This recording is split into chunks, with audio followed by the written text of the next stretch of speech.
Tiffany here with Years of Beers, another day of This Day in Disney. April 22nd is the day we're discussing, and to start us off, there's a big one to discuss. On April 22nd, 1998, Animal Kingdom opened up to the public, which is super exciting. I love Animal Kingdom. I love all four of the Disney World parks, but Animal Kingdom has a special place in many hearts because it's different than the other four parks in a big way. And I think we were all grateful for it in different ways.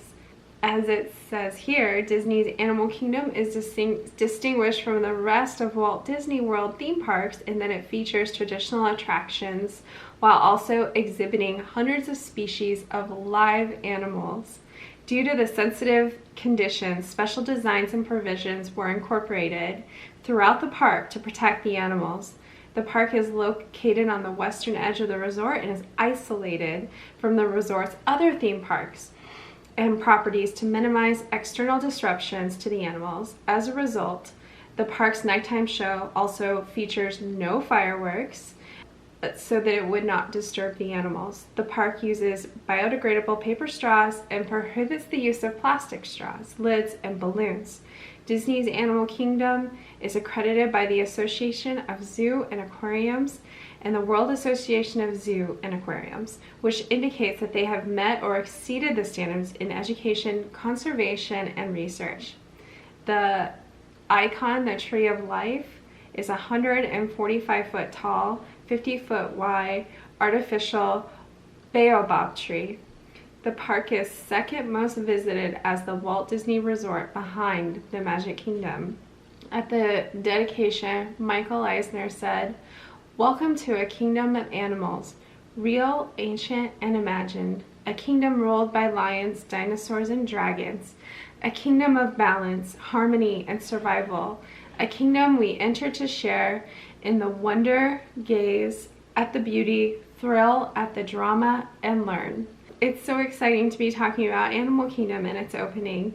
I know that one place that you could really learn a lot of information about that is the Imagineering story on Disney Plus. It's episode 5 is the one that discusses Animal Kingdom, and we get to hear a lot from Joe Rohde, who is the Imagineer really behind, and I'm sure he wouldn't say that it's solely he's behind it, but he's the head Imagineer who worked with many great and brilliant minds to bring us Animal Kingdom.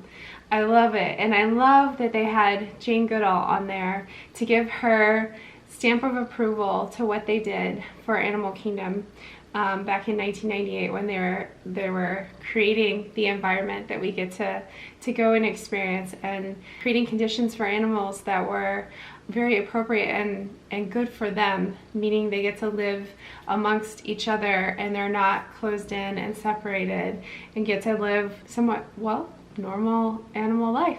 And we just get to be a part and view it. And I love that about Animal Kingdom. It's a lot of fun to go there and be there. Animal Kingdom was billed as a new species of theme park. 2 of the 3 major lands, Africa, Dino Land USA, open on this day, but Asia opened later. There were so many people in line on the opening day that officials opened the gates at 6 a.m. instead of 7. 75 minutes after opening, the park reached its capacity and the gates are closed again until early afternoon. Honored guests at the park include Dr. Jane Goodall, considered to be the world's foremost expert on chimpanzees, and comedian Drew Carey, dressed in a leopard suit. Marie Disney said, "This park is fantastic.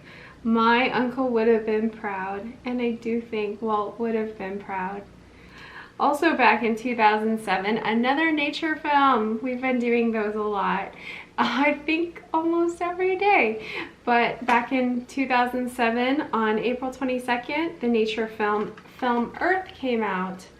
And we have that one also. I told you we have a lot of these because our children really love them, especially Kimura. She loves animals and she actually works with animals. So That's been a big part of our family. It's cool to see how the things that you do in your family influence your children and the choices they make in their careers and their lifestyles. So what I found interesting about Earth was that it was narrated by James Earl Jones in America, but in the British release, it was narrated by Patrick Stewart. So I thought that was interesting because, I mean, they could have just used Patrick Stewart for both because he's so well known in America, but they had two separate narrations there for the different releases. So Earth was released. Go watch it. It's a good one. Hopefully I've sparked some interest there to get you watching those Disney nature films right now and think about the Earth and appreciate it. Also, on this day in Disney, last year in 2019, on April 22nd, a huge film came out, which was Avengers Endgame, and I'm sure you all remember that. And it's so weird to just think of that coming out this time last year and where our thoughts and minds were. It was a very emotional, going from Infinity Wars to Endgame, and even Endgame was very emotional. I know we saw it in the theater opening day with lots of people, so there was lots of laughter. There was lots of like audible emotion and lots of crying. And I think for both Infinity War and Endgame, I witnessed people crying in theaters in a way that I've never seen before. It was pretty rough, but pretty wonderful. That's what I love about seeing these movies on opening day. I personally enjoy seeing them with a whole crowd in the audience and hearing their reaction. I know I'm gonna watch it at home or maybe in the theater again when not a lot of people are there, but it's cool to have that group experience on opening day. People who are real big fans are in there and couldn't wait another minute to see it, and so their reactions are often very similar to what I'm feeling or what our family is feeling, and it just makes it really fun. I miss, those kind of group activities, and I hope that as we get back to a more normal life that we will be able to go to a packed theater again to watch a movie on opening day with each other. It's so much fun. But back to Endgame. Man, can you believe it was released a year ago and how much has changed since then, and all that we're going through right now. Maybe in some ways all those emotions prepared us for what the emotions we're experiencing right now and going through. I think it would be kind of hard for me to watch Endgame at the moment. It's been hard for me to watch it. I've only seen it once, and all the other Avenger movies I watched quite a bit after they came out, but that one I only watched once, and so I don't know. So much emotion, maybe too much for me, but really well done and really fun. I love the Avenger films, and I'm really looking forward to seeing future Avenger films, and I'm hoping that everything gets released on time because I know they might be tying things in with stuff on Disney Plus, so I'm hoping that all works out well. I'm sure they're thinking hard and working hard on it.